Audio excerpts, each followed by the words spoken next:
Today's a significant day because today is one more day that I'm speaking about recycling, a passion that I have and that my heart sings for. And I can't exactly explain why, but it has been a passion since childhood, so be it. And today I want to talk about lightweighting. And so if you think about when bottled water first started to become a thing, it used to come in a bottle that was more rigid. It was the same type of plastic, number one plastic, but it was firmer, had more substance to it, and had hence more value when it came to being able to recycle it. And now, this lightweighting process has made it doubly hard because now it is so easily flattened that it is now being sorted with a paper, and it's not very good for a commingle curbside recycling system, which is where we really want to go because trucks are already making their rounds. Let's make the most of a system that already functions and it already has an established system. We don't need to reinvent the wheel here, but we do need to reinvent how the recyclings are to make them more recyclable. And when it comes to recycling where I am, in Pierce County, we recycle by shape, not by number, per se. So, we have containers like this that might meet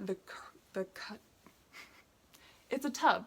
It meets the tub criteria, but it doesn't meet the crinkle test. Ooh, that's a bad sign. That's some lightweight plastic. That's some lightweight plastic that is not good for the system because, again, it can be crushed and sorted as paper. And it breaks, it's not as strong. And yes, it is number one plastic, but it's not going to get the job done. And again, these, in my area, these berry containers don't pass the test. And they don't want them in the curbside recycling in Pierce County. And so something needs to change here. Either all packaging needs to be recyclable and no confusing what is recyclable and what isn't, or it needs to be durable. It needs to be reusable. It needs to be something that has value. And when we do container deposits, like this one, I can see it has a California CRV 10 cents. It is worth 10 cents in the state of California.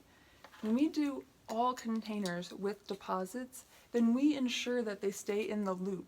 It is a known thing that states that have container laws, 10 out of the 50 states have container laws. And even British Columbia, just north of us here in Washington, have a container law for 10 cents and is expanding that to have more containers that fall within the guidelines. You know it's going to be recyclable feedstock that you get back, and the customer pays it ahead of time when they gain the product and they get their money back when they return the product. It's a good system and it keeps things out of the ditches and being littered. It's a good thing. And there's money to be made on it. So container deposits are a great way of getting things to flow in a circular fashion. So I encourage container deposits all around. And thinking about lightweighting, I think about how we do it to ourselves as well.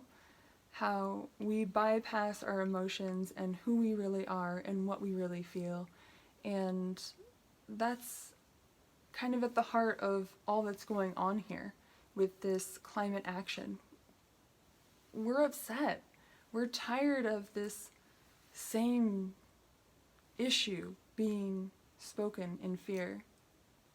Let's do more than that. Let's have a choice. Let's speak and raise up and say what that choice is.